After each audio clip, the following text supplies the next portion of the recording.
ಇದು ಚಿಕ್ಕನಾಯಕನಹಳ್ಳಿ ದಿಣ್ಣೆ ಅಂಗನವಾಡಿ. ಇದನ್ನು ಒಮ್ಮೆಲೆ ನೋಡಿದರೆ ಯಾವುದೇ ಖಾಸಗಿ ಶಾಲೆ ಅಥವಾ ಕಾನ್ವೆಂಟ್ ಅನ್ನುವ ವಾತಾವರಣ ಬರುತ್ತೆ. ಏಕೆಂದರೆ ಇಲ್ಲಿ ಆ ಶಾಲೆ ಒಳ ಹೊಕ್ಕರೆ ಮಕ್ಕಳಿಗೆ ಸ್ಮಾರ್ಟ್ ಕ್ಲಾಸ್ ಇರ್ಬೋದು, ಅಲ್ಲಿ ನೀಡುವ ವ್ಯವಸ್ಥೆ ಇರ್ಬೋದು, ಯಾವುದೇ ಕಾನ್ವೆಂಟ್ಗೆ ಕಡಿಮೆ ಇಲ್ಲ ಅನ್ನೋ ರೀತಿಯಲ್ಲಿ ಶಿಕ್ಷಣವನ್ನು ಇಲ್ಲಿ ಮಕ್ಕಳ ಸ್ನೇಹಿ ವಾತಾವರಣದ ಮೂಲಕ ನೀಡಲಾಗ್ತದೆ. ಇದೇ ಕಾರಣಕ್ಕೋಸ್ಕರನೇ ದೀನ್ ದಯಾಳ್ ಅಭಿವೃದ್ಧಿ ರಾಷ್ಟ್ರೀಯ ಪುರಸ್ಕಾರವನ್ನು ಈ ಬಾರಿ ನೀಡಲಾಗಿದೆ. ರಾಜ್ಯದ ಏಕೈಕ ಪಂಚಾಯಿತಿಯಾಗಿ ಹಾಲ್ನ ನಾಯಕನಹಳ್ಳಿ ಪಂಚಾಯಿತಿಯನ್ನು ಈ ಪ್ರಶಸ್ತಿಗೆ ಆಯ್ಕೆ ಮಾಡಲಾಗಿದೆ.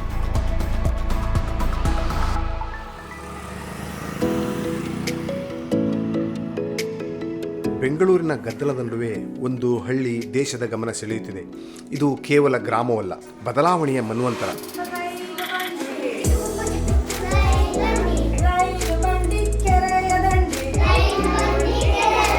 ಖಾಸಗಿ ಶಾಲೆಗಳನ್ನು ಮೀರಿಸುವಂತೆ ಸರ್ಕಾರಿ ಶಾಲೆ ಮತ್ತು ಅಂಗನವಾಡಿಗಳನ್ನು ಕಟ್ಟಿ ಬೆಳೆಸಿದ ಹಾಲನಾಯಕನಹಳ್ಳಿ ಗ್ರಾಮ ಪಂಚಾಯಿತಿಯ ಯಶೋಗಾಥೆ ಇದು. ಮಕ್ಕಳ ಸ್ನೇಹಿ ವ್ಯವಸ್ಥೆಗಳನ್ನು ರೂಪಿಸಿ ಕರ್ನಾಟಕದ ಅತ್ಯುತ್ತಮ ಗ್ರಾಮ ಪಂಚಾಯಿತಿಯಾಗಿ ಹಾಲನಾಯಕನಹಳ್ಳಿ ಹೊರಹೊಮ್ಮಿದೆ. ಇದಕ್ಕಾಗಿ ಕೇಂದ್ರ ಸರ್ಕಾರದ ಗ್ರಾಮೀಣಾಭಿವೃದ್ಧಿ ಮತ್ತು ಪಂಚಾಯತ್ ರಾಜ್ ದೀನ್ ದಯಾಳ್ ಅಭಿವೃದ್ಧಿ ದ್ವಿತೀಯ ಪ್ರಶಸ್ತಿಗೂ ಭಾಜನವಾಗಿದೆ. ಇದರ ನಗದು ಮೊತ್ತವೇ 75 ಲಕ್ಷ ರೂಪಾಯಿ. ಪ್ರೈವೇಟ್ ಸ್ಕೂಲಿಗೆ ಸೇರಿಸೋದು, ಈ ಸ್ಕೂಲಿಗೆ ಸೇರಿಸೋದು ನಮಗೆ ಅಷ್ಟೇ ಅನ್ನಿಸ್ತು. ಪ್ರೈವೇಟ್ ಸ್ಕೂಲಲ್ಲಿ ಹೇಳ್ಕೊಡಲ್ಲ, ಬಟ್ ಇಲ್ಲಿ ಹೇಳ್ಕೊಡ್ತಾರೆ ಮೇಡಮ್ ಎಲ್ಲ ರೀತಿಯಲ್ಲಿ. ಮತ್ತು ಪೇರೆಂಟ್ಸ್ ಮೀಟಿಂಗ್ ಮಾಡ್ತಾರೆ ಚೆನ್ನಾಗಿ, ಮಂತ್ಲಿ ಪೇರೆಂಟ್ ಮೀಟಿಂಗ್ ಮಾಡ್ತಾರೆ. ಮಕ್ಕಳಿಗೆ ಊಟ ಕರೆಕ್ಟ್ ಟೈಮಿಗೆ ಕೊಡ್ತಾರೆ. ಆಮೇಲೆ ಆಟ ಪಾಠ ಎಲ್ಲ ಹೇಳ್ಕೊಡ್ತಾರೆ. ಆಮೇಲೆ ಗ್ರಾಮ ಪಂಚಾಯತಿಲಿಂದ ಅವರಿಗೆಲ್ಲ ಅನುಕೂಲವಿದೆ. ಈ ಹೆಮ್ಮೆಯ ಮಾತುಗಳಿಗೆ ಕಾರಣ ಈ ಗ್ರಾಮ ಪಂಚಾಯಿತಿ ಪಡೆದ ದೀನ್ ದಯಾಳ್ ರಾಷ್ಟ್ರೀಯ ಪ್ರಶಸ್ತಿ 2025. ದೇಶದಲ್ಲೇ 2ನೇ ಸ್ಥಾನ ಪಡೆದ ಈ ಪಂಚಾಯಿತಿ ಈಗ ಮಕ್ಕಳ ಸ್ನೇಹಿ ಆಡಳಿತಕ್ಕೆ ಮಾದರಿಯಾಗಿದೆ. ಮಕ್ಕಳಿಗೆ ಅಂಗನವಾಡಿ ಪ್ರಿಯವಾಗಿ ಖಾಸಗಿ ಶಿಕ್ಷಣವನ್ನು ಮೀರಿಸುವಂತಿದೆ.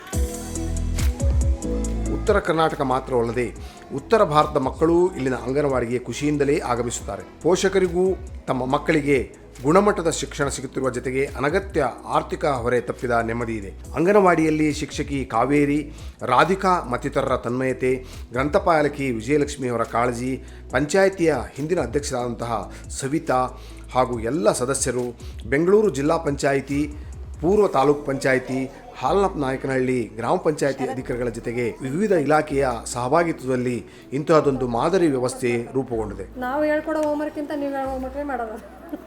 ಮೇಡಮ್ ಹಾಕೊಟ್ರೆ ಮಾಡ್ತೀನಿ, ಮೇಡಮ್ ಹೇಳಿದ್ರೆ ಬರೀತೀನಿ ಅಂತಾರೆ.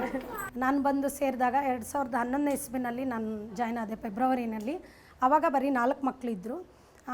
ಫಸ್ಟು ಅಂಗನವಾಡಿ ಆಗಿದ್ದು ಆವಾಗಲೇ. ಆವಾಗಿಂದ ನಾವು ಅಂಗನವಾಡಿ ಇರಲಿಲ್ಲ, ಅಂಗನವಾಡಿ ಇದು ಮಾಡ್ಕೊಂಡ್ವಿ, ಪಂಚಾಯಿತಿಯವರ ಸಹಕಾರ ತೊಗೊಂಡ್ವಿ. ಮತ್ತು ಅವರು ಸಮುದಾಯ ಭವನ ಕೊಟ್ಟಿದ್ದರು. ಮತ್ತು ಪಂಚಾಯಿತಿಗೆ ಅರ್ಜಿ ಎಲ್ಲ ಕೊಟ್ಬಿಟ್ಟು ನಾವು ಸ್ವಂತ ಬಿಲ್ಡಿಂಗ್ ಮಾಡಿಸ್ಕೊಂಡ್ವಿ. ಆ 4 ಮಕ್ಕಳು ಇದ್ದ ಅಂಗನವಾಡಿಯಿಂದ ಮತ್ತು ನಾವು ಸಮುದಾಯ ಭವನಕ್ಕೆ ಹೋದಾಗ 30-35 ಆ ಥರ ನಾನು ಇಂಪ್ರೂವ್ಮೆಂಟು ಮಾಡಿಕೊಂಡೆ. ಊರೊಳಗಡೆ ಎಲ್ಲ ಭೇಟಿ ಮಾಡಿದ್ದೀನಿ, ಜನಗಳು ಭೇಟಿ ಮಾಡಿದ್ದೀನಿ, ಮನೆಗೆ ಹೋಗಿ ಮಕ್ಕಳು ಕರ್ಕೊಬಂದಿದ್ದೀವಿ ನಮ್ಮ ಆಯಾ ಮತ್ತು ನಾವು. ಆಮೇಲೆ ಸ್ವಂತ ಅಂಗನವಾಡಿ ಆಯಿತು. ಸ್ವಂತ ಅಂಗನವಾಡಿ ಆದಮೇಲೆ ಮಕ್ಕಳು ಇನ್ನೂ ಜಾಸ್ತಿ ಆದರು ನಮಗೆ. ಮತ್ತು ಇಲ್ಲಿ ನಮ್ಮ ಮಕ್ಕಳಿಗೆ ಕಲಿಕೆಗೆ ತುಂಬ ಬೇಕು ಅಂತ ನಮಗೂ ಅನ್ನಿಸ್ತು. ಮತ್ತು ನಮ್ಮ ಪಂಚಾಯಿತಿ ಅಧಿಕಾರಿಗಳಾಗಿರಲಿ ಮತ್ತು ಇಲ್ಲಿ ಮೆಂಬರ್ಸು ಇನ್ಯಾರೇ ಬಂದು ಭೇಟಿ ಆದಾಗ ಅವ್ರ ಹತ್ರ ನಾವು ಪ್ರತಿಯೊಂದು ಈ ಥರ ಬೇಕು ಅಂತ ನಾವು ಹೇಳ್ತಾ ಇದ್ವಿ. ಅವರು ಕೇಳ್ತಾಯಿದ್ರು. ಎಲ್ಲನೂ ನಾವು ಕೇಳಿದ್ದು ಪಂಚಾಯಿತಿಯಿಂದ ನಮಗೆ ಸಹಕಾರ ಕೊಟ್ಟಿದ್ದಾರೆ. ಅದೇ ರೀತಿ ನಾವು ಕೂಡ ಮಕ್ಕಳಿಗೆ ಕಲಿಕೆಯಲ್ಲಿ ಎಷ್ಟು ಸಾಧ್ಯನೋ ಅಷ್ಟು ನಾವು ಇಂಪ್ರೂವ್ಮೆಂಟ್ ಮಾಡ್ತಾಯಿದ್ದೀವಿ. ಇವಾಗ ಪ್ರೆಸೆಂಟ್ನಲ್ಲಿ 53 ಮಕ್ಕಳು ಬರ್ತಾಯಿದ್ದಾರೆ. ನಮ್ಮ ಸುತ್ತಮುತ್ತ ಕೂಡ ಬರ್ತಾರೆ, ಅಕ್ಕಪಕ್ಕದಿಂದನೂ ಬರ್ತಾ ಇದ್ದಾನೆ. ನನ್ನ ಹಾಲನಾಯಕನಹಳ್ಳಿನಲ್ಲಿ 53 ಮಕ್ಕಳಿದ್ದಾರೆ. ಒಂದು ಕಾಲದಲ್ಲಿ ಕುದುರೆಗಳಿಗೆ ಮೇವು ಒದಗಿಸಿದ ಈ ಗ್ರಾಮ ಇಂದು ಭವಿಷ್ಯದ ಪ್ರಜೆಗಳ ಬುದ್ಧಿಶಕ್ತಿಗೆ ಮೇವು ಒದಗಿಸುತ್ತದೆ. ಪಂಚಾಯಿತಿಯ ಇಚ್ಛಾಶಕ್ತಿ ಮತ್ತು ಸಮುದಾಯದ ಸಹಭಾಗಿತ್ವದಿಂದ ಇದು ಸಾಧ್ಯವಾಗಿದೆ. ಪಂಚಾಯಿತಿ ವ್ಯಾಪ್ತಿಯ 5 ಅಂಗನವಾಡಿ, 4 ಸರ್ಕಾರಿ ಪ್ರಾಥಮಿಕ ಶಾಲೆಗಳು, ಗ್ರಂಥಾಲಯ, ಪ್ರಾಥಮಿಕ ಆರೋಗ್ಯ ಕೇಂದ್ರ ಮಕ್ಕಳ ಸ್ನೇಹಿ ವ್ಯವಸ್ಥೆಯಿಂದ ಗಮನ ಸೆಳೆಯುತ್ತಿವೆ. ಇಲ್ಲಿ ಕೇವಲ ಪಾಠವಿಲ್ಲ, ಪರಿಸರ ಸ್ವಚ್ಛತೆ, ಆರೋಗ್ಯದ ಪಾಠವೂ ಇದೆ. ಪಂಚಾಯಿತಿಯೇ ಮಕ್ಕಳ ಪ್ರವಾಸದ ವೆಚ್ಚ ಭರಿಸುತ್ತದೆ. ಬೇಸಿಗೆ ರಜೆಯಲ್ಲೂ ಇಲ್ಲಿ ಕಲಿಕೆ ನಿರಂತರ.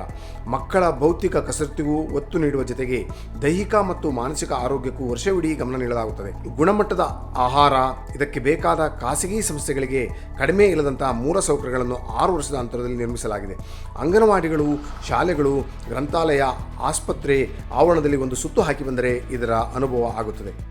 ಈ ಒಂದು ಪಂಚಾಯಿತಿಗೆ ಮಹಿಳಾ ಮಕ್ಕಳ ಸ್ನೇಹಿ ಪಂಚಾಯಿತಿ ಅವಾರ್ಡ್ ಒಂದು ಕ್ರೈಟೀರಿಯಾದಲ್ಲಿ ಇದಕ್ಕೆ ನಮ್ಗೆ ಅವಾರ್ಡ್ ಬಂದಿದೆ.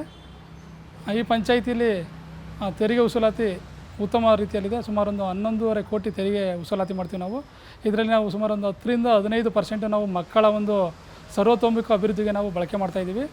ಮಕ್ಕಳ ಒಂದು ಶಿಕ್ಷಣ ಇರ್ಬೋದು, ಆರೋಗ್ಯ ಇರ್ಬೋದು, ಸ್ವಚ್ಛತೆ ಇರ್ಬೋದು, ಅವಳ ದೈಹಿಕವಾಗಿ ಬೆಳವಣಿಗೆಗೆ ಏನು ನಾವು ಸಾಧ್ಯ ಇದೋ ಅಷ್ಟು ಸಹ ಕಾರ್ಯಕ್ರಮವನ್ನು ಹಮ್ಮಿಕೊಂಡು ಇಲ್ಲಿ ನಾವು ಕೆಲಸ ಮಾಡ್ತಾಯಿದ್ದೀವಿ. ಈ ಒಂದು ಗ್ರಾಮ ಪಂಚಾಯತಿಯಲ್ಲಿ ಮಕ್ಕಳ ಒಂದು ಅಭಿವೃದ್ಧಿಗೆ ಗ್ರಾಮ ಪಂಚಾಯತಿ ಅಧ್ಯಕ್ಷರು, ಉಪಾಧ್ಯಕ್ಷರು ಮತ್ತು ಚುನಾಯಿತ ಪ್ರತಿನಿಧಿಗಳ ಒಂದು ಸಹಕಾರ ಭಾಳ ಇದೆ. ಅವರು ಕಂಪ್ಲೀಟಾಗಿ ಅವರೇ ಇನ್ವಾಲ್ವ್ ಆಗಿ ಪಂಚಾಯತಿನ ಒಂದು ಚೈಲ್ಡ್ ಫ್ರೆಂಡ್ಲಿ ಪಂಚಾಯತಿ ಅವಾರ್ಡ್ ಪಡೆಯೋಕ್ಕೆ ಸಹಕಾರ ಕೊಡ್ತಾಯಿದ್ದಾರೆ. ಸ್ಥಳೀಯ ಸಂಸ್ಥೆಗಳು ಮನಸ್ಸು ಮಾಡಿದರೆ ಸರ್ಕಾರಿ ವ್ಯವಸ್ಥೆಯನ್ನೇ ಶಕ್ತಿಶಾಲಿಯಾಗಿಸಬಹುದು ಎಂಬುದಕ್ಕೆ ಹಾಲನಾಯಕನಹಳ್ಳಿ ಪಂಚಾಯಿತಿಯ ಒಂದು ಜೀವಂತ ಉದಾಹರಣೆ. ಈ ಬದಲಾವಣೆ ಇಡೀ ದೇಶಕ್ಕೆ ಹರಡಲಿ.